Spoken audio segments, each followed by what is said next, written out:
Hello, everyone, and welcome to a special Week 7 edition of In-Season ADP Chasing. In Week 6, we saw the debut of Maye, Kimani Vidal.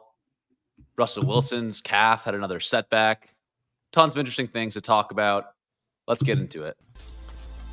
ADP chasing is for when you watch ship chasing, you go, these guys are just football guys. And the targets per outrun leagues, that's going to be really nice. Actually, back in if it's Ashane. Stare into our crystal ball. Close your eyes. All your entries are going to lose anyway. Yeah, that's fair. This is a Deuce Vaughn show. It's anti-cabal. It's the best ball thought leader. I'm obviously lying to some degree because, I have a lot of both of these guys. It's the most disgusting pick you can make. But, man. Hey, everyone. Welcome to Week 7 in-season ADP Chasing. We're still here. Victory lapping, coping, bag defending. We got to start the show with the debut of Maye in New England. Pat, I know that people want to hear your reaction to that. How did you feel watching him this past Sunday? This can just double as my victory lap, frankly. He looked great. He looked fun. He had mistakes, right? He threw a bad interception. It was like an Anthony Richardson, Trevor Lawrence-y, where was that supposed to go type interception. In a clean pocket. Incredible that Trevor Lawrence is getting included in that group. I mean, should he not? Because to me, he's almost the prototype. Yeah. And so that was very much on him. He finally got good protection through a pick. He had another pick that was bad. It was a good defensive play. But maybe he should have lofted the pass more. But to me, that was a good defensive play on the bat and then an incredible defensive play to get the interception. Don't care about that. Took some sacks, had a strip sack. Probably needs to speed up the clock a little bit, given the offensive line he's playing behind. But also, he scrambled. He has a really good feel for when to scramble. He had that incredible pass, that 40-yard touchdown pass to Butte, obviously. Dude, that throw. Yeah, but also stuff where he's just in rhythm, throwing over the middle to guys in stride, and then they're running after the catch. Allowing guys to get yards after the catch is this. The offense had life in it. As I said before, the game, I was just I just want to see him breathe some life into this offense, make mistakes, and then do fun stuff. And so it was exactly what I was hoping we would get. Now, obviously, I'm going to be excited for more when he faces the Jaguars, who just are terrible on defense. But this was the number one defense on in pressure rate that he was going up against. So can I voice my concern? I mean, obviously that felt great. I mean, to know if you would have told me, 6 months ago that on the Mahomes bye, I was going to get 23 underdog points from Maye, my 18% or whatever would have been more 35% probably. Just the fact that I didn't know if he was going to be starting in week 6 was the biggest limiting factor of me taking more of him. The concern I would have is that sometimes they're not going to be down 30 in these games.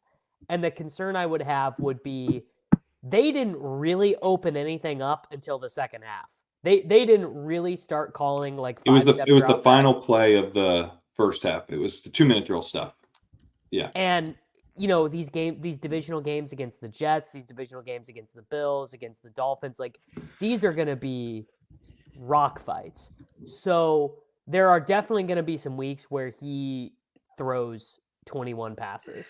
Yeah, that, but that obviously is a very minor concern because everything we said on this show for the last year, which is that Maye plays fantasy football in a very fun way. He is not conservative by his nature. He was not conservative by his nature. And some of the throws that people are going to mock on social media, it's dude, he was just jazzed up. I mean, I think you could just tell pretty clearly, he was just the bad interception. If he's still making those 2 months from now, okay. But it's a big moment for you, Yeah.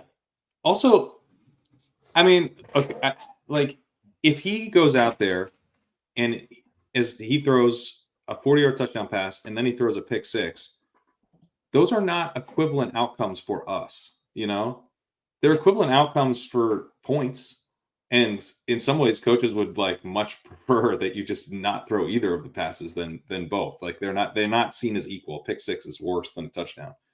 in coaches' minds. And obviously, you can get yourself benched and all of that. So it's not like who cares. But going out there and throwing 3 touchdown passes with the 2 interceptions and a strip sack in your debut, great. I'll take that every time. Yeah. A couple notes on that. I think I agree with all of what you're saying. I think everything we thought about Drake Maye going into this game was confirmed. Like the terrible O-line, he had an 11% sack rate on the season. That's second highest amongst all NFL starting quarterbacks, second only to Deshaun Watson. Wonder what's going on there. And then the second highest scramble rate amongst all quarterbacks, behind only Jaden Daniels. Jaden Daniels is at 15% scramble rate. Drake Maye is at 13%. That's as a percentage of dropbacks. So that's really exciting that he's, it's only a 1 week sample, but immediately scrambling nearly as much as Jaden Daniels and far more than Josh Allen, Justin Fields, Lamar Jackson. That's really exciting for fantasy value. So that was a big part of the profile too, is that he's not going to have the designed run stuff of a dual threat, but he scrambles a lot and he's really good at it. Yeah. He's a very good runner. I thought that certainly passed the eye test as well. All right, we'll get into our victory laps and bag defending. I have a feeling that maybe we stole Pat's victory lap there, but I'm done. I'm good. I did want to get to a weekly segment on this show, the status of Russell Wilson's calf and how healthy it looked on the sidelines this week. Davis, we'll give it to you first. So Corain made this great point last week that like this game against the Raiders was really an inflection point for Justin Fields. Like you lose this game and we're talking about Russ is starting this week and Fields doesn't get a contract extension and is like basically Blake Bortles. Like he'll spend a year backing up. Or Marcus Mariota actually probably is the better comp, where he just is going to be Mariota's a great comp. Where he's just a 1 year backup a lot. Now, I mean, I would make it minus 120.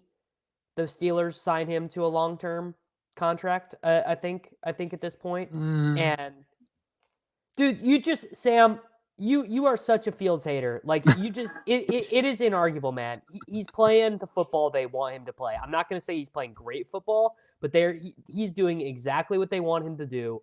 And the thing about Fields is that he's got enough of the match. Like, dude, like he converted a 3rd and 14 on like a quarterback blast, like a play that is designed to fail and set up a punt. He converts a first down. And like Russell Wilson can't do that. Very few guys can do that. He's not going to get a Tua type he's not going to get $160 million. What he's going to get is he's going to get the Jordan Love contract, the first one. The first one, yeah. It was like what was it, $28 million a year or something with a team option. But like he's going to be the Steelers starting quarterback next year, I think for sure is my guess. I would be pretty surprised. I mean, obviously he could not be by bombing the rest of the way, but at this point, I would be surprised if he wasn't their starting quarterback. I mean, frankly, like the Steelers really lucked out to get Justin Fields for free. Like that was just a huge, like just cell phone by the rest of the league, and they just handed this starting quarterback to them.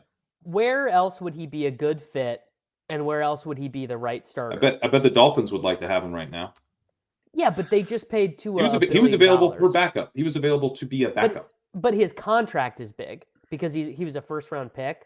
So, like, his contract is more than an average backup salary. James Bean, the Raiders are a bad fit. Is it? Yeah, I think are it's you like sure about that? I believe it's $12.5 million off the top of my head. So here's why the Raiders wouldn't be a good fit. Luke Getsy was Justin Fields. No, it's $3 million. Okay. He literally cost $3 million against cap. Then his contract's great. I'm wrong. it's a sick contract. Why did I think that? Because the league treated him like he was like a $50 million bum. I don't know. Yeah, but I mean, I'm not going to say that Justin Fields isn't playing decently and is not playing better than probably what Russell Wilson would give him out there. But let's just like level set a little bit. Like the Steelers' wins this year are against that Raiders team, against a Chargers team in the game where Justin Herbert got injured, Joe Alt got injured, Rashawn Slater got injured, against the Denver Broncos, and against the Falcons in that Week 1 game where the Falcons could only run pistol because Kirk Cousins couldn't move, or whatever that weirdness was week 1 against the Falcons. So again, decent players and well-coached teams should beat bad teams. Like, I'm not saying strip all of their wins away from them. That's ridiculous. 8 losses, but find 8 losses on their schedule. They get to play home to the Jets, win. They're not losing to that team. They get to play home to the Giants. That's gonna be so good.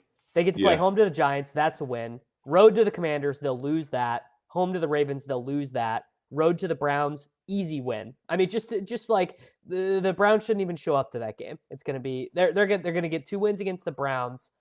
They're gonna get to 10 wins. I don't know, man. The other thing is that, like, you got to remember the organization. This is the Steelers. This is like culture, leadership, and like maybe getting a win in the wild card round. Like that's the point of the organization. He's the perfect guy. Like, am I saying he's gonna like lead them to Super Bowls? No, he's not. He's gonna they're gonna squeak into the playoffs a few times, and they're gonna be psyched about it. This is like the whole game for them. I don't know. I just think I think he's playing well, but I think it's like still much more of a fragile situation. Like, there was a play in this game in the red zone. Justin Fields throws a terrible red zone interception. And I've never seen this on a broadcast before. I've never seen this before. They actually like zoom in on Russell Wilson's like calf, and you see the health bar on his calf like go all the way up to 100. I've never seen them do this on a broadcast before. It was really bizarre.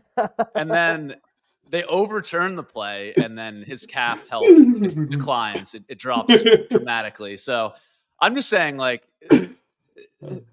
I think there's a little more fragility in here than like minus 150 odds that Justin Fields gets a long-term contract with the Steelers. I'm not really going to go that far. Who do you think is better in EPA per play this season, Justin Fields or CJ Stroud?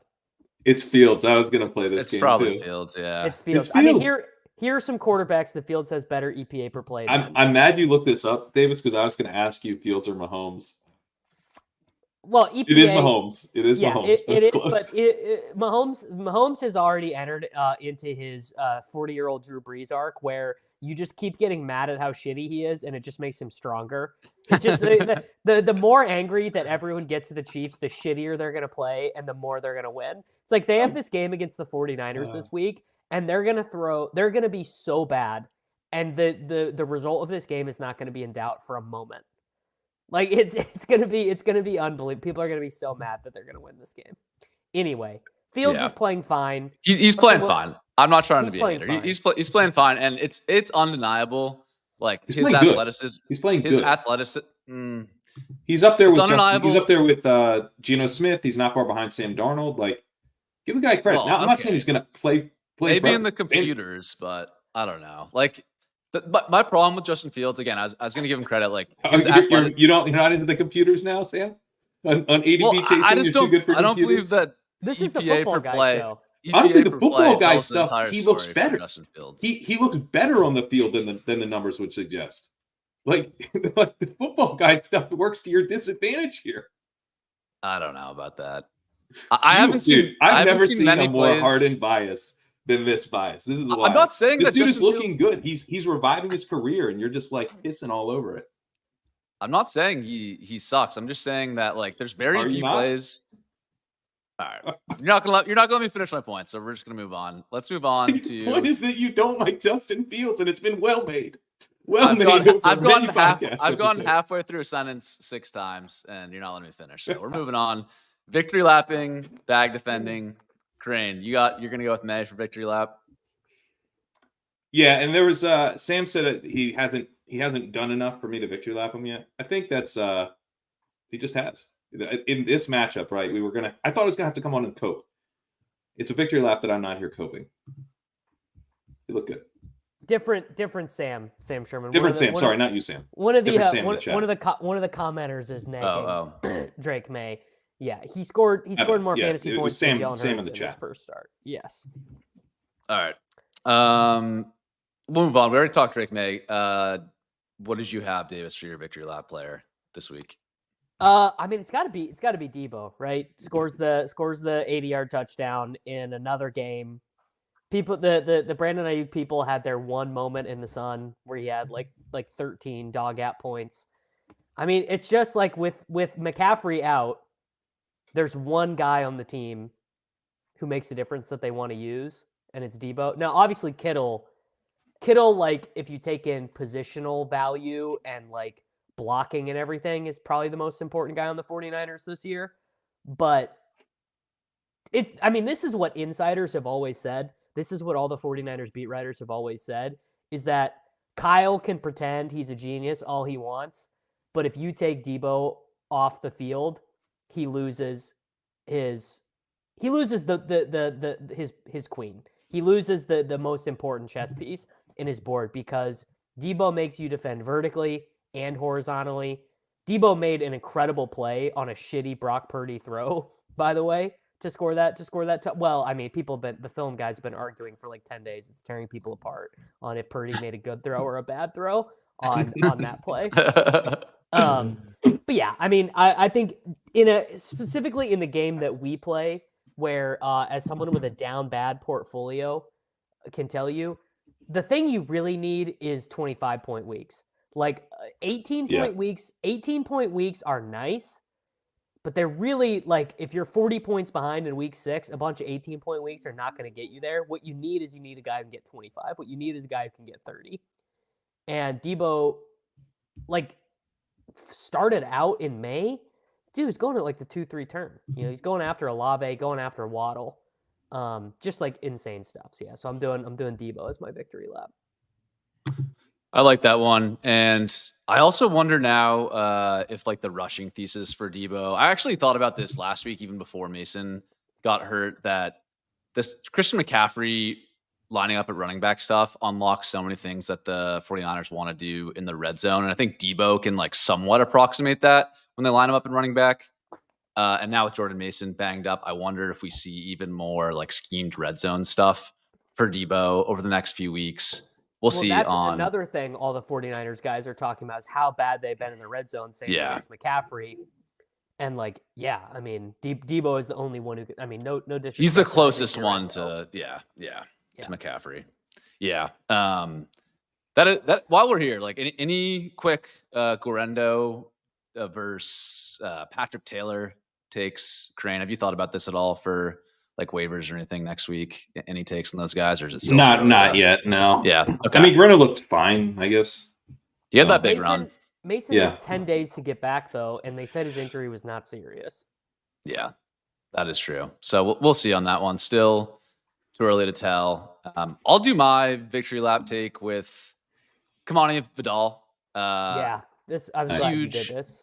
Yeah, I think so. Obviously, like he still is not. He's not taking over the backfield from J.K. Dobbins. I think it's pretty crazy to say that, but I think kind of the thesis with Vidal was that either one of Dobbins or Gus Edwards would get out of the way and open up opportunities for him. I think it was tough to click him in August, September, when it looked like it'd be a healthy scratch to start the season. There was even concerns, is he going to make the team?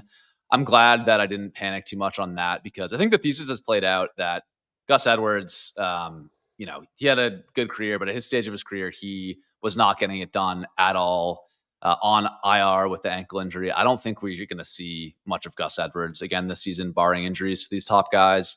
And to me, Vidal looked good. Like he caught that wheel pass down the field, made a pretty good catch on that for a 30-yard touchdown, held up pretty well in pass protection, which is kind of the role he was trusted in, and the role that in college people liked him in Troy there. And yeah, I thought like watching him, nothing special as a runner, but he just seems like a guy that can do a little bit of everything, like is big enough to do some interior runs, is capable enough to go out there and catch some passes. So if a Dobbins injury happens, I think this could be a big win. And also, it sucks to like even talk about, because this Dobbins comeback story is so awesome, but a guy like Dobbins getting 25 carries a game, which he got this past week. His prior career high in rush attempts in the National Football League.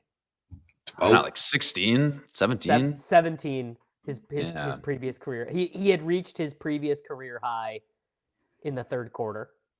Yeah. Wow. So I honestly kind of hope for Dobbins' own sake that they even this out a little bit. They should really try and not do that. They should really be like, we're up 2 touchdowns against the Broncos. Why don't we let the 6th round rookie, we don't care if he's on the team next year, get the ball? Yeah, I agree with that. Yeah, Crane, anything else to Adam Vidal? I know he was someone you were targeting this offseason as well. Well, one thing I wish I thought of, right? This is like some real. We had to see it for my third eye to open here, but we should have been correlating Vidal, right? We're betting against Gus Edwards. Gus Edwards just a product of the Ravens. Probably should have some more Derrick Henry on those teams. we're into Vidal. Gus Edwards. It's just because Lamar could make anyone awesome. Oh, well, maybe Derrick Henry will have another good year then. So yeah, didn't think to do that. Vidal Derrick Henry teams would feel pretty fun right now. Pretty sure I don't have many of those. Yeah, I checked my Derrick Henry exposure, and again, as has become famous on Twitter over the past couple weeks, I did not draft a ton of teams underdog this year, so it's questionable if I even am allowed to do the show. But of my like 45 teams I drafted an underdog this year, I ended up with like 15% Derrick Henry. I don't know if that means like 4 teams or whatever. It's not like some crazy amount. But yeah, happy with that one. I agree, Pat. Like there was so much talk about, oh, Gus Edwards is only a product of Lamar Jackson and the Ravens, but we didn't use that to say. Why don't we draft the generational running back who is going to play with Lamar Jackson and the Ravens? Because he's 30, dude. He's 30. I know, but we just said Gus Edwards. Gus Edwards was, Gus Edwards is, yeah. I officially do not feel bad about fading Barkley, Henry, or Kamara. Like if I'm going to have a bad season. Kamara, I do. He was cheap. It was Josh Jacobs. Okay, fair. Yeah. We should have taken him. But that's the annoying thing is no one is saying, oh, I was so smart to draft Josh Jacobs. I was so smart to draft Travis Etienne. I was so smart to draft James Cook. Even James Cook, who like is kind of breaking out, people are like, whatever. Right. Barkley and Henry, I'm not like kicking myself for, but I do think Kamara, you're right. Yeah, we should have taken more Kamara, especially on DraftKings. Yeah. Well, he was more expensive on DraftKings. I actually am more mad at myself than Underdog, where he sometimes would. Yeah, but he would fall like further on Underdog. So I'm more irritated with myself about that one. Yeah. Mm-hmm. All right, let's move on to bag defending. We'll let Davis, you go first in this one. Who's the player that you're bag defending this week? So I was thinking about this, and it's gonna be a bit of a weird one, but I'm gonna bag defend Blake Corum, who now is like kind of a popular drop. We're into the bye weeks, we're into the injuries, and so people are just looking at their rosters and they're like, oh, why do I have this idiot on my roster, right? And I think Kyron's role being so good is both evidence that Corum was a great pick and a bad pick, depending on your view. Because obviously part of the reason why Corum was so high was because there was some thought, oh, this is going to be a timeshare. It's going to be 2 drives for Kyron, 1 drive for Corum. So that proved not to be true. Instead, what Blake Corum is just the stone nuts best handcuff in fantasy football. He already is. They came out of they went into the bye, and Ronnie Rivers is gone, right? So Ronnie Rivers is done now. He got I think he got 1 offensive snap in the most recent game. Corum got his stuff instead. So now you just have, and obviously the way people view it is, oh, well, Kyron hasn't gotten injured yet, so Corum is a bad pick. Corum is too expensive. Well, guess what? If Kyron Williams turns his ankle or gets food poisoning or whatever, then Blake Corum ends up being the guy you absolutely had to have, like a guy who's averaging like 22 fantasy points per game in the 10th round. And it's just such a, I'm doing so much more content this year. I'm writing content. I'm doing all these videos and everything. So I get much more feedback than I ever have in the past.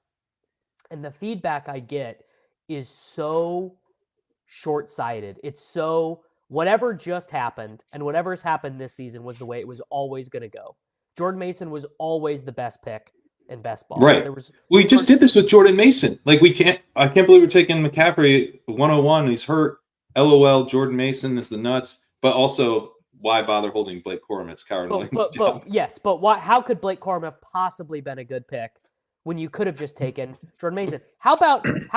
I mean, you want to talk about a real sliding glass door that is going to determine who wins a lot of money in fantasy football this year. This is maybe even more managed than best ball. But how about Carson Steele getting 17 rushes and doubling up Samaje Perine and routes in the first game without Pacheco, and then immediately fumbling in the next game?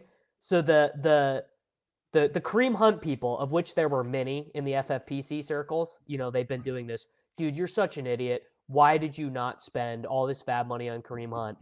I'm pretty confident. I'm with like a 70% degree of confidence. Steele doesn't fumble in that game. Kareem Hunt is getting like 4 rushes a game. And Yeah. maybe I'm at wrong least, about that, but Steele is still involved.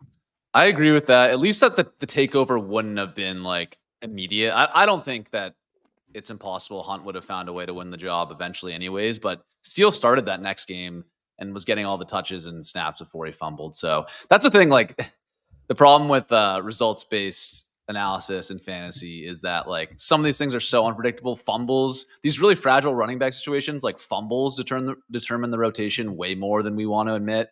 And good luck predicting which of these dust ball. Zach Moss fumble yesterday. Like that could Zach Moss's fumble yesterday could change the context of the rest of the season.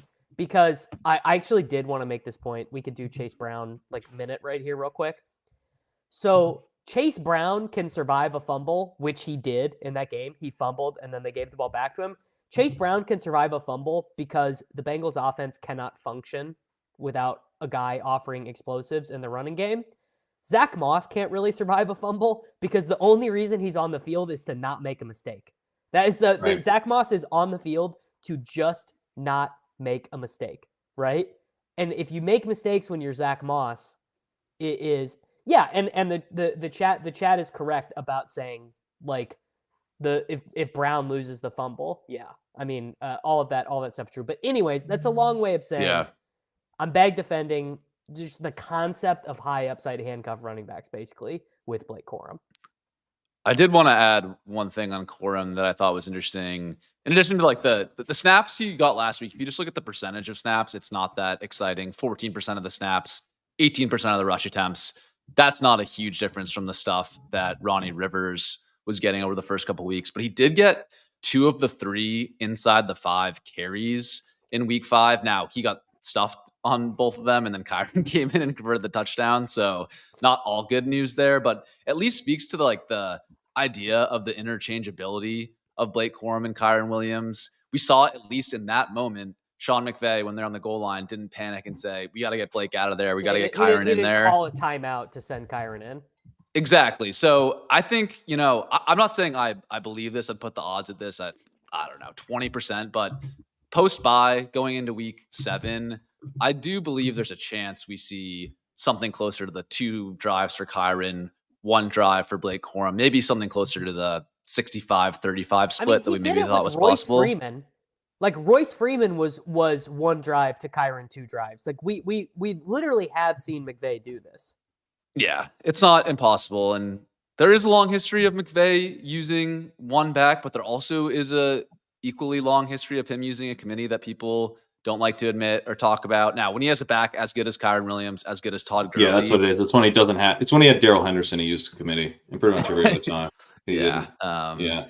But I don't know. Spend a 3rd round pick on Corum. I'm not ruling out the idea of him forcing a 65-35 committee some point this season. Kyren, speaking of fumbles, Kyren also did fumble in week 5. So I'm pretty skeptical that happens because McVay can't help himself. Like it's like Shanahan when he gets like McCaffrey out there, like he just like plays him way too much, and then he gets hurt, and it's like, can you just rotate him a little? But they can't help themselves. But that same instinct is why Jordan Mason's out there all the time, and would be why Corum would be out there all the time. So I think like you just gotta. It's like, to me, I actually am a big believer in that he's gonna ride a guy he trusts, not that he has to have a 1 back. Because if he doesn't trust anybody, he doesn't trust anybody. But if he trusts someone, he's going to stick with them. But I think Corum could be that guy if Kyren went down. So to me, that 1 back thing is a double-edged sword. I mean, to spend a 3rd round pick on a running back with the roster they have is pretty crazy, dude. It's pretty crazy. That's my only thing is that he's not some nobody Ronnie Rivers type guy. But I'm not saying that like I'm predicting Blake Corum's gonna get 40% of the snaps the rest of the season. That's crazy. I'm just saying I think there's a chance. There was just real quick, then we can be done with this. There was a little bit of chatter from the chat about Ronnie Rivers. Ronnie Rivers has been on the Rams for 3 seasons now. They randomly started him in one game. He is like maybe the worst runner on an NFL roster. He is like insanely bad. So I'm pretty confident if Kyron gets injured, we're not going to see much Ronnie Rivers. Yeah. You see some. It's funny, like when Kyron's in there, like, if you're like sweating a Kyron performance, like you see Ronnie Rivers in there, you're like, what's Ronnie Rivers doing in there? And then you like look and it's like, Kyron had like 89% of the snaps. Yeah. So like you will see a little, but I think it would be kind of like that. Like Corum would be out there like 80% of the snaps pretty much right away. Because if he doesn't trust the dude, he's not going to play him much. Yeah. And they'll sign. Oh, God. I think it's more that when he trusts someone, that guy just plays. It's not even like, that's why I'm like skeptical that Corum works his way on, because it's like, I already have a guy I trust and he's doing his job. So he's staying out there. We'll move on to my bag defending player. Yeah, I also thought about this a lot. I couldn't come up with like an awesome one this week. I'll go with one that I feel just very medium about. Audric Estime, drafted. This was almost going to be mine. Yeah. Drafted about 20% of him for some reason because you had to draft Denver Broncos running backs this year. Everyone knows that. Every draft. Everyone knows that. You got to draft Broncos running backs. They're some just, of the conventional wisdom in the summer. They're a gold mine. But only some of it. Only some of it, Corain. Yeah. Anyways, this is just, people probably don't even want to hear this anymore from me, but like, I just don't think Javonte Williams is ever going to come back from this knee injury. Now he's good at some things. He's a very good pass protecting back. I get if you have a rookie quarterback out there, you probably want the pass pro guy over the inexperienced rookie, especially early on in the season. I just think you watch Javonte Williams run. There's not much there. He also had his second lost fumble of the season this week. Audric Estime only played a handful of snaps, but did get carries when he was out there. So I do think similar to what we saw with Tyler Bidet, they actually flipped Bidet over Javonte in that game he got injured in terms of the first running back to get carries, first running back to get touches. I think there's a chance we see. False narrative. Javonte played the first series. Bidet played the second. Javonte played the third. Then Bidet came back out for the fourth, and then he got injured. So you are directionally accurate, but you are not telling the whole truth. All I know is that when I checked the box score when he got injured, he had like 3 touches to Javonte's 1. So anyways, bottom line is they were giving him more carries before he got hurt than Javonte.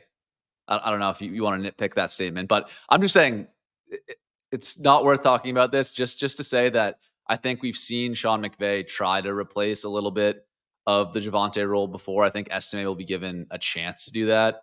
No idea if he succeeds or not, but for a 20th or whatever round pick he was for most of the summer, I think he's going to end up being okay, especially for this Broncos team. I've got a hotter take on top of this.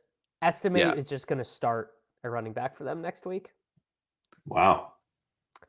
Dude, so if you guys do not subscribe to Stealing Signals, it is like honestly probably like it's so valuable. I really love that Ben does it. I learn stuff. Like I've watched the NFL pretty closely. I follow all this stuff and I learn stuff reading from Ben all the time. And Ben wrote this insanely long diatribe in defense of Javonte. And reading it, I actually got worse vibes about Javonte reading it because basically it all relies on the fact that Peyton has continued to give this guy the ball, but the sheer amount of other guys on the team and the time that Peyton has been the coach has just been like, I think he basically has sort of decided Javonte is the best of a bad lot, but there's a reason why Tyler Bidet keeps getting touches. There's a reason why Samaj P. Ryan is playing every third down. There's a reason why Jaleel McLaughlin was getting high value touches. Like, there's a reason why this random 5th-round pick out of Notre Dame, who we all thought was a terrible prospect, became, like, our favorite pick because the guy, do you know how rare this is for a day 3 rookie to have a knee scope and miss minicamp and for the coach to be like, it's all good. That's It's all good. It's all good, dude. He's a big part of our 6. plans. All good, you know? So I think the bidet stuff to me, Sam, was evidence that you are right. That like bidet being involved at all is evidence that there's this placeholder part of the offense for Estime, is basically how I took it. And I think the running game has been so bad. I believe Denver running backs are now averaging 3.5 yards per carry as a team. Like, I think it's a real thing where we just like Estime could get 14 rushes next week. I don't even know who they play. Yeah.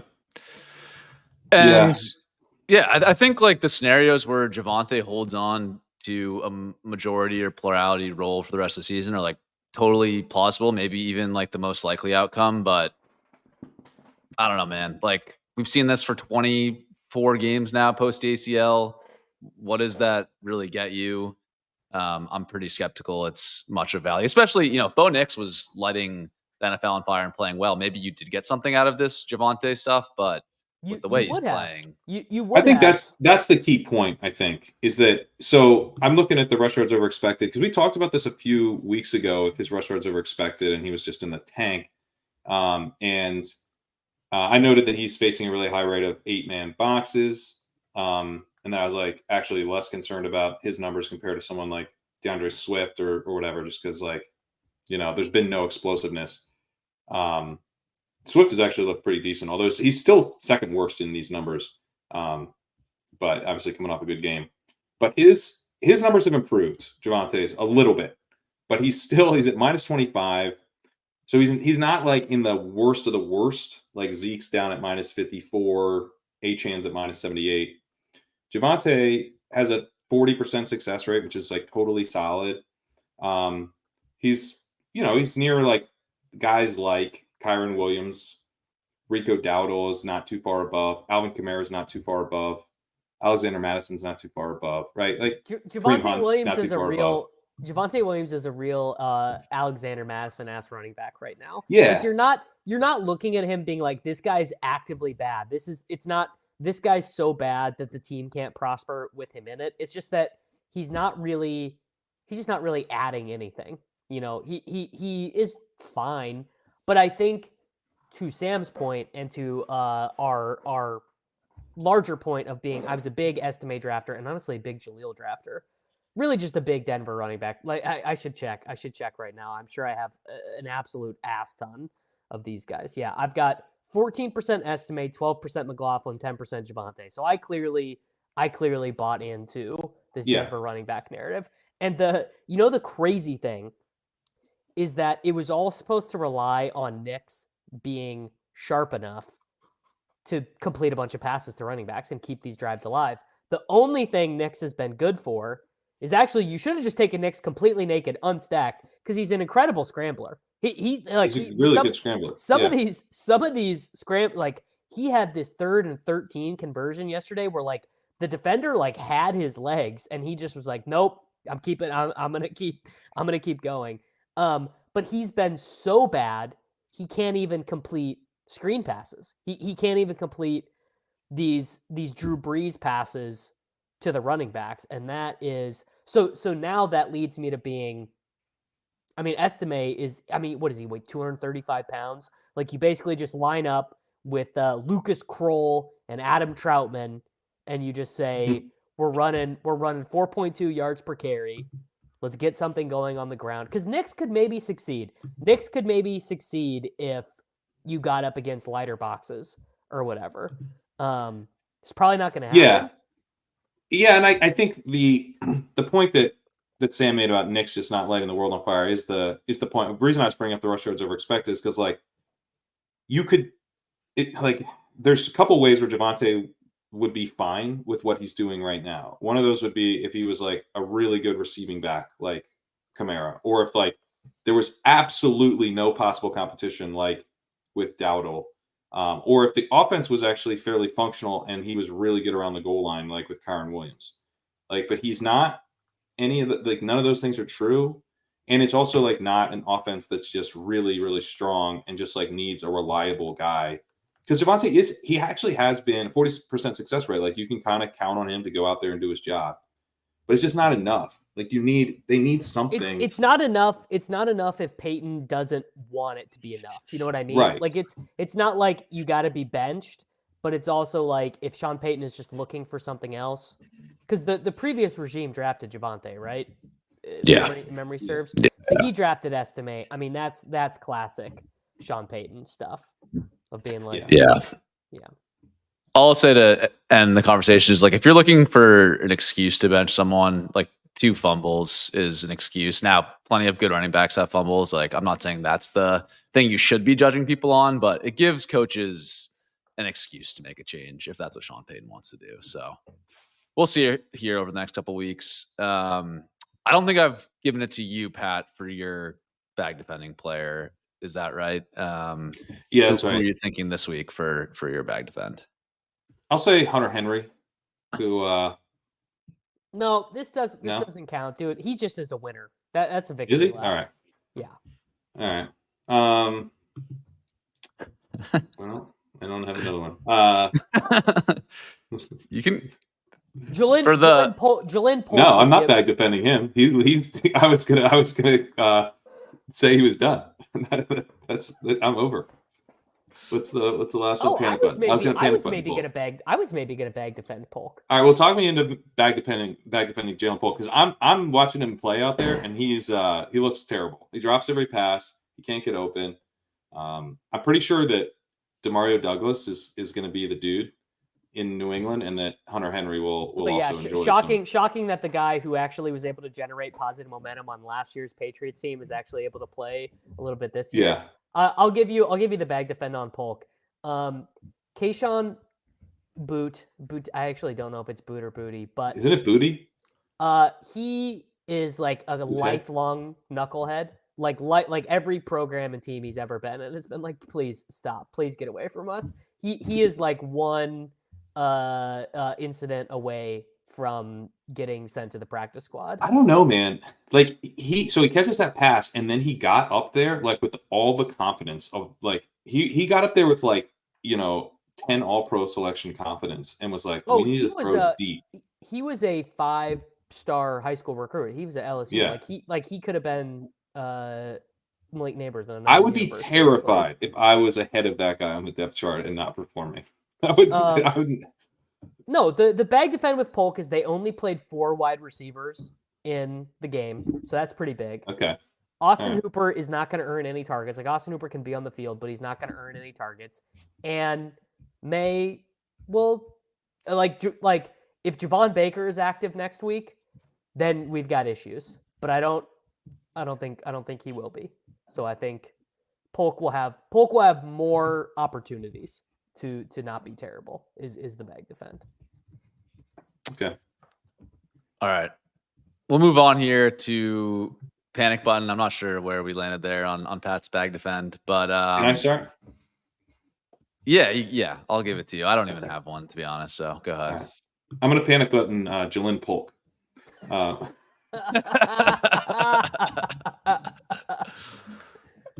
This guy has 0.50 yards per route run.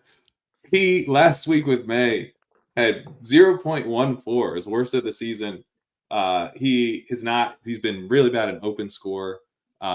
He drops everything. I know he's out there running routes, but like this dude is just begging Javon Baker to come out there and take some routes away. So maybe Davis is right, and the an easier matchup and improved quarterback situation could potentially get something out of Polk. But I have a lot of Polk in best ball, and I think even Drake Maye playing well is not going to save it. Yeah, man, I don't know what to think. I think as a Patriots fan, my takes on Patriots players are always clouded by equal parts like cope of wanting them to be good, but also equal parts like every Belichick wide receiver that's been drafted since like 1999 has been a colossal bust. So I can't get over that part as well. But I don't know, man. Polk over AD Mitchell, just from a fan perspective. This isn't a fantasy take. Well, that was bad at the time. That was terrible at the time. Yeah, I'm not saying from a fantasy perspective, AD Mitchell is like killing it, but just from a fan perspective, like he at least at his high points has something special out there on the field that I'm struggling to see with Polk. Aside, like his 2 highlights from the season were incompletion, almost catches. Like that's the stage of cope we're at for Jalen Polk. So yeah, man, I don't know. I kind of am in the middle between you and Davis here. I don't really know what to think. Also, my 3rd highest drafted player. So dude, the AD Mitchell stuff, it's like he like literally cannot focus enough to be on the football field, but he's so good that they're still just like, all right, 10 snaps a game, you're gonna go run a route because you're that. He had 4 targets on 11 snaps this week, and I think it was 7 targets on like 13 snaps last week. And then like after the game, Reggie Wayne says AD Mitchell is the best separator in the NFL. Oh my God. You know what's going to happen next year? Prediction. Adonai Mitchell is going to be the Dontavian Wicks of 2024. He's projected as the 4th wide receiver to start the year. You can't see the clear path to routes. All the film bros say he looked awesome. His yards per route run maybe is awesome by the end of the year. Except the problem is I think it will be pretty good, The pass volume is going to be like 18 attempts per game with Anthony Richardson. That's the minor hiccup in this plan. The issue will be the same as Wicks, which is that when he gets full-time role, he just doesn't know what to do. Like he just doesn't know how to play football. Doesn't know how to catch. Yeah. I'm looking forward to him being the walk-through cover boy in week 5 next year. Yeah. We'll win exactly as much money as we did when Wicks was. I will honestly never recover my credibility in my home league group chat amongst my friends from high school with the bid I put on Dontavian Wicks in week 5. My reputation as a fantasy analyst is honestly irrecoverable from their perspective. They all think I'm the biggest idiot ever. They all think Dontavian Wicks sucks, and I don't know. He hasn't proven them wrong yet this year, so that is a problem for me. Not to completely derail us here, but Sam, you are in the dark. You were wearing a beanie, and we're seeing people wheel stuff out of this house behind you. Are you? Is this the middle of a robbery? No, it's the bank. It's the bank examiner. It's the bank. Okay. Yeah, Dan K asks if you're getting robbed, and I think he has a point. No. The bank examiner watched Jalen Polk and Roma Dunze last week, and he said, "Enough is enough, Sam. We're coming here. Your 30% Nico Collins can't save you now." Which, as a transition, that was going to be my panic meter. This is just, I had nothing to say, so I'm just going to panic on 30% Nico Collins and say I was too right this year. I knew too much ball. If you drafted at 11 or 12, what was even the right pick at the turn right now? With the results that we know.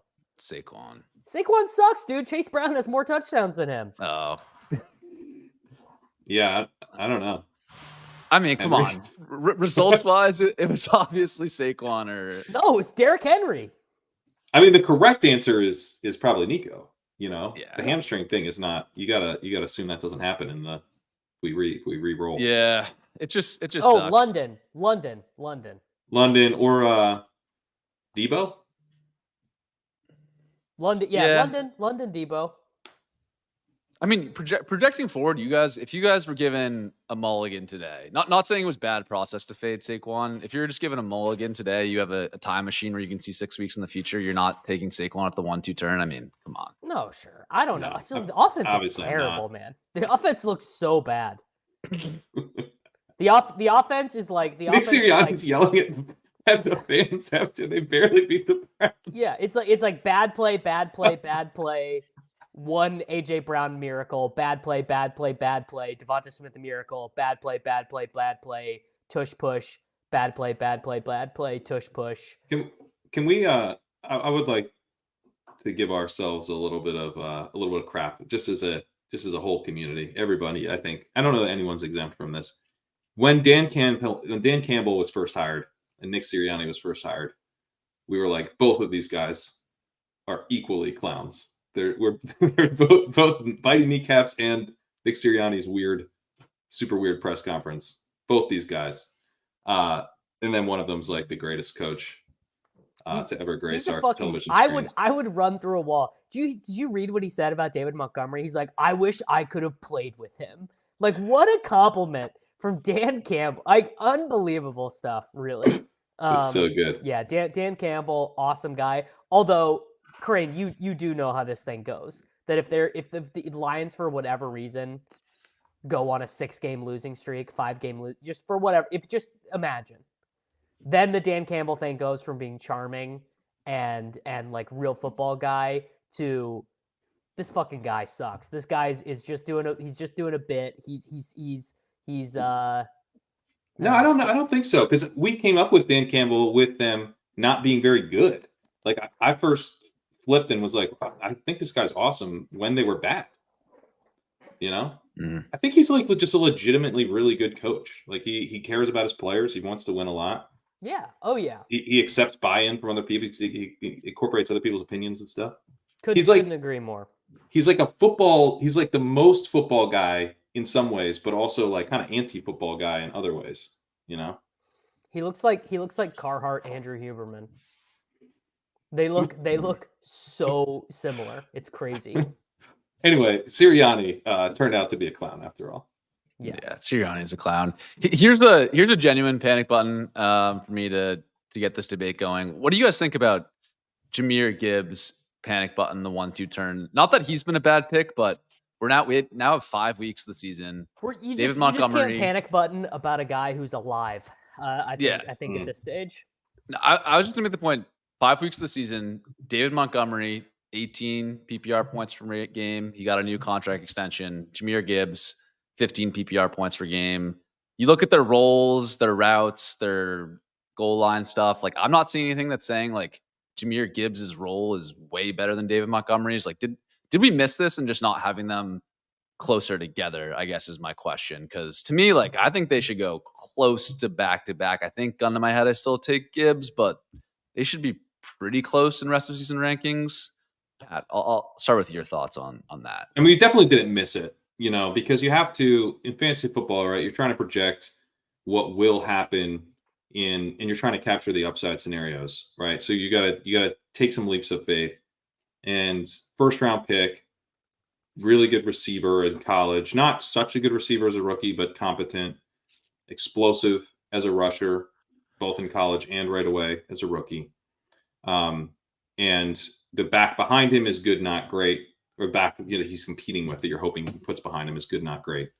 And they already forced a split as a rookie, and already was kind of a league winner in the 4th round as a rookie. You gotta take the leap of faith with that guy. Now it hasn't happened yet, but you know, game logs, PPR game logs: 17.4, 17.6, 16.3, 19.8, 12.1 last week. It's not what we were hoping. He's not turning in like the legendary campaign where he's taking the backfield over, but it's a good team. They put up points. They play aggressively. He also still could, though, by the way, thinking he still could. Speaking of, like, you know, how we treat like the thing that has already happened is the thing that will happen again. Like the thing with Gibbs was that he's like A-chain level efficiency on an even better team with an even better line and even better like play caller and everything around him.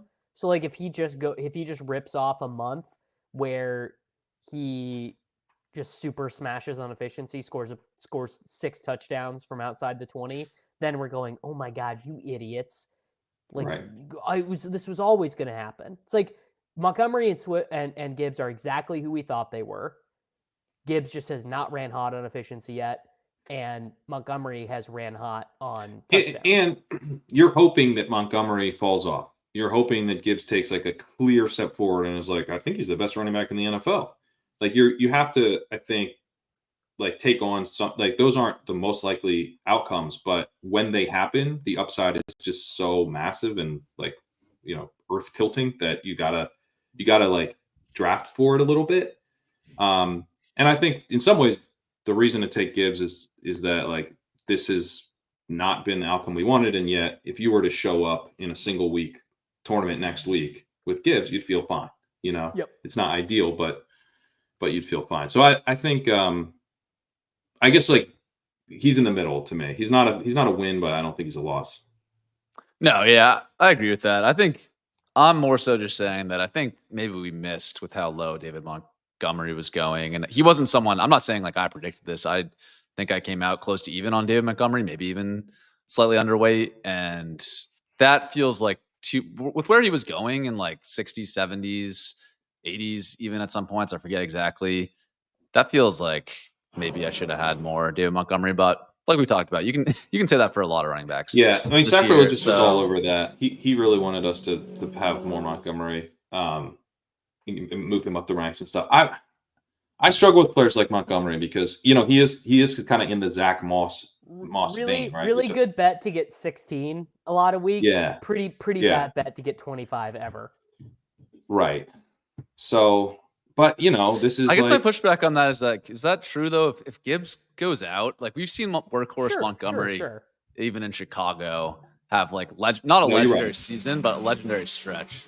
Also, by the way, can you guys hear that background noise? Yes. Okay. Sorry. You're right though. I mean, the contingent upside of Montgomery is actually pretty massive.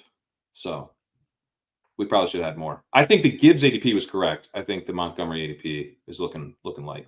I agree with you there. Contingent value isn't the only thing, it's everything. I guess it is this year, yeah.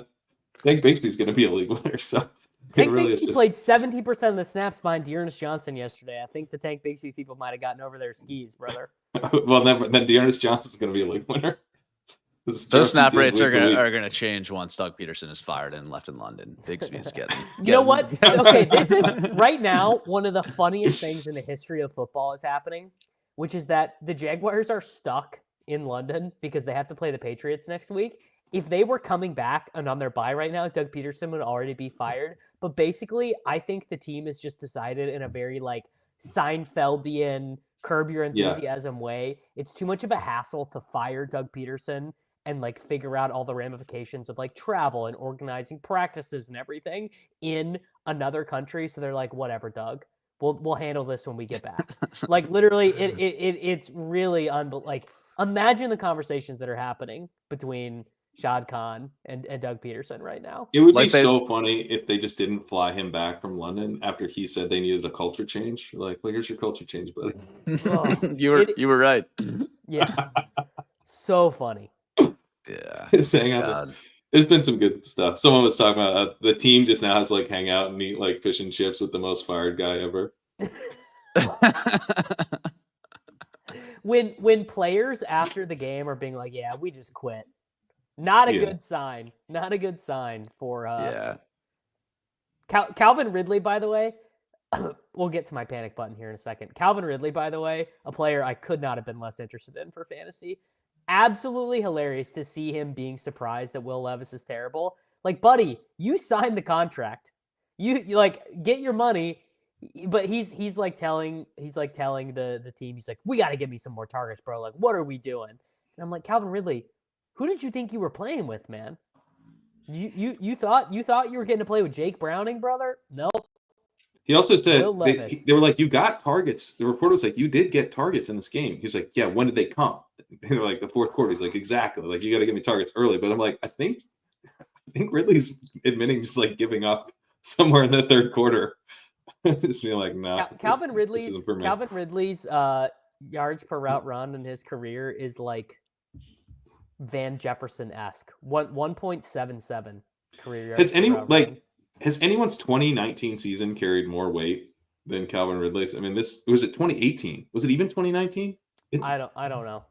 You gotta remember. It's in the archives. I've never been a Calvin Ridley guy in my life. No, that's not true. No, I was a Calvin Ridley guy last year because of that fucking training yeah, I was gonna say. I was a Calvin Ridley guy last year. By that training camp clip, Davis. I was right there with you. I didn't know. I was out. It felt real for 3 weeks, but I was fully out. Like when you go to PFF and you try to look at Calvin Ridley's breakout season, you have to like download, these extra stats. You have to get it in a CSV. They're not putting it on the cloud anymore, It's one of those situations where like I feel like both the Jaguars and Calvin Ridley look like idiots, like trying to replace Calvin Ridley with Gabe Davis. That's been a disaster, but also Calvin Ridley been a disaster. Gabe Davis. They replaced him with Brian Thomas, I would say. Yeah. Okay. Well, Gabe Davis being awesome. On the I don't care about that 2 touchdown stat line. Gabe Davis is looking like one of the worst wide receivers in the NFL on the field. He's been atrocious for the Jags.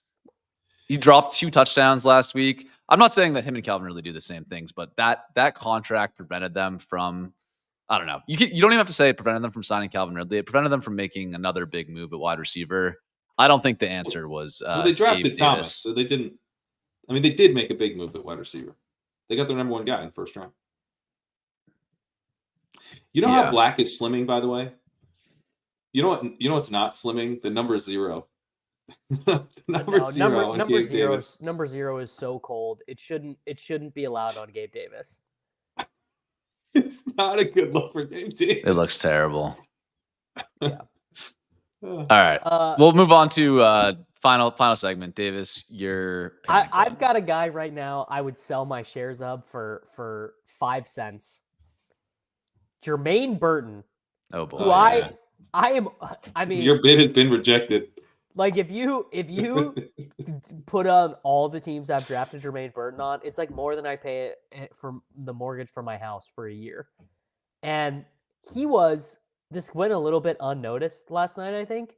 Just a straight up healthy scratch for a team that is playing Trenton Irwin, Charlie Jones, and Andre Yoshibas.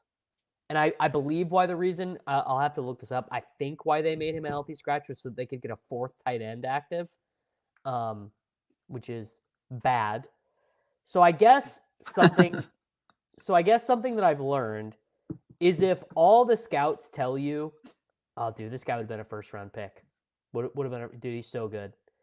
Well, there's a real reason why that guy didn't go in the 1st round, especially a guy who Georgia and Alabama had this guy on their teams, and he played for both of them, and I guess he's just got to be the biggest dick in the world. I mean, I guess that is just really the deal.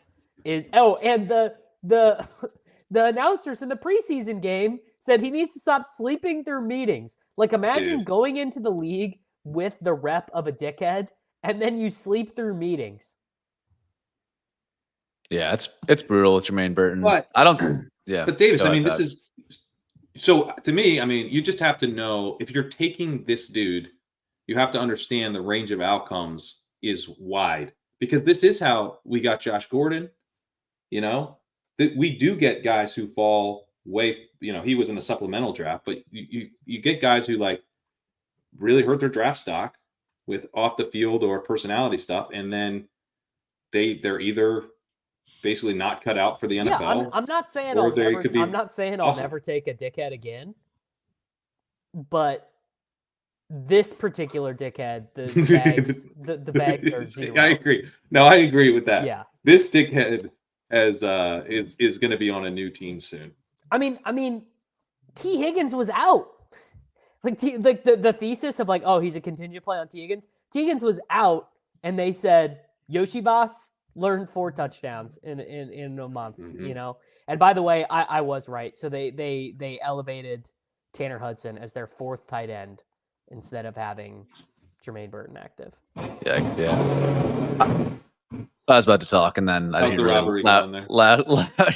they're everything I hung up my walls they're removing it and taking it on a truck. So all the family heirlooms are gone. No, I don't even know what I was going to say anymore. Roman Wilson, another one, by the way. Roman Wilson, another one where it's just like that bag couldn't be deader. Like he was at least he was activated in week 6 for like 2 snaps. So there you go. Yeah. Roman Wilson. Yeah, it's more likely to be playing by week 17. Roman Wilson or Justin Fields. That's hard. It's tough. Depends how you define playing. 1 snap might be Roman Wilson. All right. Majority of snaps, Justin Fields. Okay. Yeah. No, that's the problem though. Like I don't know. Like in terms of takeaways from this, Davis, I agree with you. Like with what we know now, Jermaine Burton, huge panic button for me. Like I don't think he's draftable in a 20-round format, but like we do like to take stabs on these 3rd, 4th round rookies in somewhat ambiguous good situations. I don't think the process was wrong on Burton. Maybe the answer is like once we got the reports that he's like way behind Yoshi Voss, like behind Trenton Irwin in training I camp. did save myself from that because at one point he was my most drafted player. Yeah. So I think that was smart. Send him to 0. Yeah. But I'll phrase it this way to give some good fantasy analyst cope. I'd rather have 18% of Jermaine Burton's zeros, which I do, than 18% of Demarcus Robinson's 4.4s. I'll continue to play the game that way. I agree.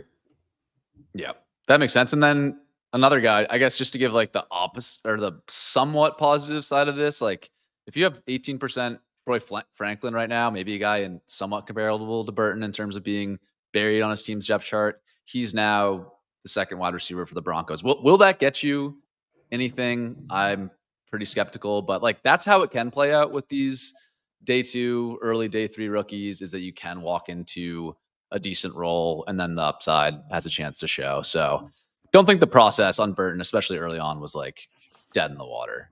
No, I agree. I mean, Burton to me like had a pretty, now it was the landing spot was always a little tough because they needed a slot and he wasn't a slot. So it was like, how exactly is this going to work? But as we know, the NFL's chaotic. Juwan Jennings has the best game of the season, or they did at one point. So, weird stuff happens. He was a talented player. He's with Joe Burrow. That alone should be interesting in early drafts. But yeah, it's just it's definitely over for Burton. At the same time, I mean, Franklin, where are you at on Franklin now, Davis? Are you excited? I guess I'd be excited if Bo Nix was not Troy Franklin's quarterback, but he at least appears to be ahead of the pecking order of, he's ahead of Marvin Mims in terms of guys who weighs less than 210 pounds on the Denver Broncos wide receiver hierarchy. Can I panic button other people's bags real quick before we get out of here? I'd like to panic button Josh Jacobs' bags. If Josh Jacobs can't get you there in a 20-point win against like the second worst run defense in the NFL, what is the point of Josh Jacobs? Like Emmanuel Wilson, who like is about as non-prospecty of a prospect as you could get, has just been like, well, sure, I'll just play the snaps that MarShawn Lloyd would have. Like, Jacobs has been so mediocre that your MarShawn Lloyd bags that should be at absolute 0 are not at absolute 0 anymore. You could maybe buy some back right now. I don't know about MarShawn Lloyd coming back. I feel like the team trusts Wilson pretty strongly ahead of Lloyd now. Would be my guess. I guess we don't know that for sure until Lloyd is activated. On Jacobs, I don't think he's been some amazing pick by any means. I was right even with the field with him. I had 7% of him, so I guess even slightly underweight. But I don't know. I still think this is a guy, like, you look at his role, 60% of the rush attempts, all the inside the 5 carries on what should be a top 10, top 12 NFL offense the rest of the way. I think the touchdown luck could break his way. I don't think he's going to be some league winner like he was in that year with the Raiders, but I'm not fully. I'm on Team Cope here. I mean, the offense just put up 4 touchdowns through the air. So, if he scores 2 of those on the ground with 1 yard punch-ins, we're like, oh my God, Josh Jacobs is a league winner. So, I think it's fine. Yeah. It's a little bit like the Bijan thing with me. Like, but you could have taken Christian Kirk instead of him. So. Yeah. Anytime you can take the slot only wide receiver on the Jacksonville Jaguars, you just gotta hammer it. A lot of Trevor Lawrence, man, he's gonna be good, right? He was a generational quarterback prospect. He has to eventually be good. Taking his receivers is good process, right? Surely this is not gonna blow up in our face again. The thing about Trevor Lawrence is like, I don't really like. I think I stand in the middle between the people that say he's terrible and the people who want to make like an excuse for him every game. Because you do watch the games, and both last year and this year, Jaguars wide receivers love dropping the ball on Trevor Lawrence. They absolutely love. There were 4 yesterday. But yeah, what if several in the end zone too? What if he just throws the most droppable ball in the NFL? Have you thought about it? Wouldn't explain the interceptions that were I think Trevor Lawrence is going to be in the NFL for 16 years, and we will still have never decided if he's good or bad. I think he could have Yes, his that's he could exactly have his right. Matt Stafford moment eventually. I think there's a chance of that. He does not have the arm talent that Stafford does, but yes. Yeah. Stafford's a pretty good comp. Stafford's I mean, he was the biggest loser. Like Stafford was like, he's always hurt, his teams always lose. Like when the Rams traded for Goff, everyone wanted to say, or when the Rams traded for him with the Goff trade, everyone said the Rams lost that trade, said it was stupid. This would be a funny trade. Trade Trevor Lawrence to the Lions for Jared Goff and throw him back.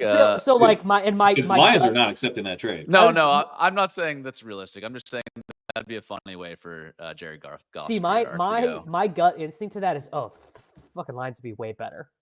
Like that was just Lions would not accept it. Yeah. Well, no, they wouldn't want to ruin the vibe. No, of course they wouldn't accept it. But yeah, I think something like that, Trevor Lawrence going to a new situation, I don't know. Or like, can they get Ben Johnson to coach this team next year? Can they get like Ben Johnson, the Patriots, man? Come on.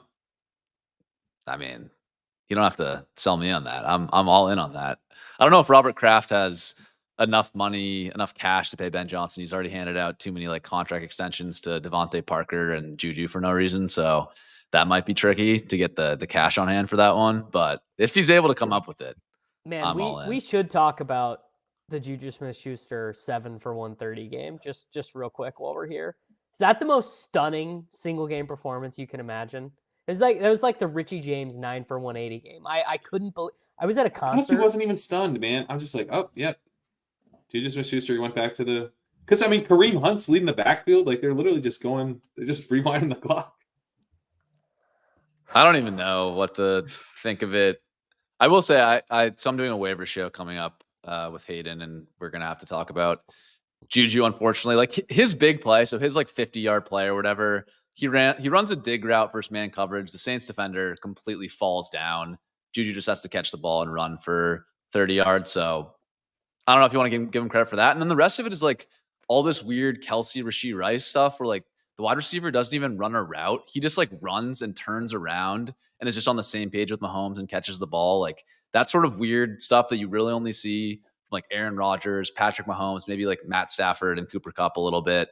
Like where the wide receiver doesn't even run a route and he catches the ball. That's the stuff they're giving to Juju. So I don't know. He's until they make a move at wide receiver. Like I think he's a weekly wide receiver 3 in fantasy, right? Like Juju or Vidal if you have to pick one up off waivers this week. Vidal. Juju. I mean, depends what you need, obviously, but I don't know. Like what's stepping in here besides a trade and stopping Juju from just scamming his way to wide receiver 3 status? Worthy developing. Worthy just but that's only one. Like the thing I guess with that is there's Kelsey too, because now he's the number 3. He's because I mean like we know like the number 3 on the Chiefs historically has not been like a smash, you know. So if he's in the number 2 spot, like that's pretty good. But I think Worthy will continue to develop. So like the Chiefs just had their bye. Would it really surprise you if they come back and Worthy starts to get more of these option route close to the line of scrimmage crosser? Would not surprise me one little bit. Now, I mean, he should. Now, you can, of course, you also should not take me as a reliable narrator because that would be good for me. But I'm just thinking in terms of like, how does this team win a Super Bowl? How does this team get from the point here? We're like, yeah, they're 5-0 and it's all jokes and everything. But like they can't get away with it. They cannot think that they can win a Super Bowl with Juju Smith-Schuster and Kelsey getting 16 targets a game. That's challenge accepted from Andy Reid right there. He says, watch this, buddy. I don't know. I think Worthy can get more involved. The thing for me that I can't shake is that they're going to have Justin Watson out there running 80% of the routes and earning 0 targets. So even if Worthy earns more, I mean, Kareem Hunt's not going to be a huge target earner. Like, it's just like, I know target vacuum and whatever doesn't always hold up, but for this situation, I feel like it applies with Juju. Like who else is? Well, yeah. I mean, he has value. I'm not saying he doesn't have value. I think the bigger upside swing would be Vidal there, but You know what my take I on generally that agree. He has situation value. is they just go really heavy on the 12 personnel, and it's Noah Gray. Noah Gray becomes like a 75% route share guy, like Likely and Andrews type stuff. I mean, they ran, I believe, 3 different snaps in 14 personnel. It's the first time 14 personnel had been run in the NFL this season. And they ran like a quarter of their plays at a 13 personnel, which like no one does, which is just Andy Reid is just fucking having a laugh, man. He is just having a laugh. It is hilarious because I was looking into this, Davis. Like, you look at the route rates for the Chiefs wide receivers in week 5. You have Worthy at 80%, then Juju only at 66%, and Watson at 70%. So you're like, oh, okay, 3 part-time wide receivers. Like, where's the wide receiver 4 that has 60% of routes as well to make this all make sense? And there's no one because it's just fucking tight ends. It's 14 personnel. It's Jared Wiley and Jody Fortson. I mean, exactly. Yeah, it's absurd. Jody Fortson, technically, he was a wide receiver in college, so maybe you could classify him as that guy. But it is insane. Yeah, we'll see. I think a move for one of these disgruntled wide receivers is still in play. I don't think it's Devontae though, right, Davis? I think it would be like, it's got to be Amari at this stage. It's got to be Amari, because if the Browns are not going to be serious about their season, they should at least let Amari be serious. No, but they're doing the whole thing. They're pretending. They're pretending it's going to get better. They can't trade away Amari. I mean, even this week they stopped with the prayer yards to Amari. I think it's going to be someone. It could be someone like gross that we don't really want to talk about too. It could be like Adam Thielen on the Panthers makes some sense. Kendrick Bourne on the Patriots makes some sense. What happened to Hunter Renfrow? This was his moment here. It had to be something non-football related, because there's not really an explanation for. Like, we haven't heard from him, right? Yeah. I mean, he was in 2021. He was the wide receiver 9. I think that there's something to this idea of like the tiny pop gun slot wide receiver archetype is like a little bit dying out in the NFL, because teams want a big slot wide receiver that can help with blocking and stuff over the middle. Like, bring me Traylon Cole Burks, Beasley, dude. like bring me Traylon Burks. You don't see a ton of the Cole Beasley, Hunter Renfrow types. Not like Wan'Dale Robinson still exists, Pop Douglas still exists. Like, these guys aren't completely dead, but I do think in this NFL, Grim has to be on a roster, man. That's so weird to me. I agree. It's weird. It doesn't fully explain it, but I think the NFL has shifted a little bit away from so much heavy 11 personnel, so much like pass heavy looks where they need like the block. They're looking for like blocking out of slot wide receivers more, I think explains part of it. But anyways, we're getting into Hunter Renfrow takes. That means it's time for the show to end. I think we've done this 2 weeks in a row now. So we'll actually start the show next week with talking about Hunter Renfrow after we talk about Russell Wilson's calf. That'll be the second segment on the show. Anyways, we'll be back next Monday doing the same thing. Maybe we'll mix up the show a little bit. I think this format has maybe gotten close to running its course. We'll think about some creative ways to spice it up next week. Anyways, rest of the week on Ship Chasing channel. Obviously got Stat Chasing, Sack, who I see is in the chat here, and Trico. They do awesome stuff every Tuesday night, going deep into advanced stats across all fantasy relevant positions. So be sure to check that out. And then Shipcast, obviously every Thursday. Pat, any details on that? Are you guys still figuring that out this week? Still figuring it out, but okay. Yeah, it'll be a good one. Check out all the stuff at Legendary Upside, and check out the Shipcast on Thursday. Awesome. And Davis, what do you have going on this week? I know you have a stream right after this. Is that right? Yeah. So if you just leave your cute little YouTube window open, you will head on over to my channel in 30 seconds, and we will we are gonna look at some data. We're gonna look at some ass, which I expect AD Mitchell to have the best average separation whatever of the week. And yeah, we're gonna cope. We're gonna bag defend. It'll be a good time. Awesome. Looking forward to you explaining how Jalen Polk looks so good in that metric, because I'm still trying to figure that one out. Anyways, guys, fun show. We will be back next week. Have a good week, everyone.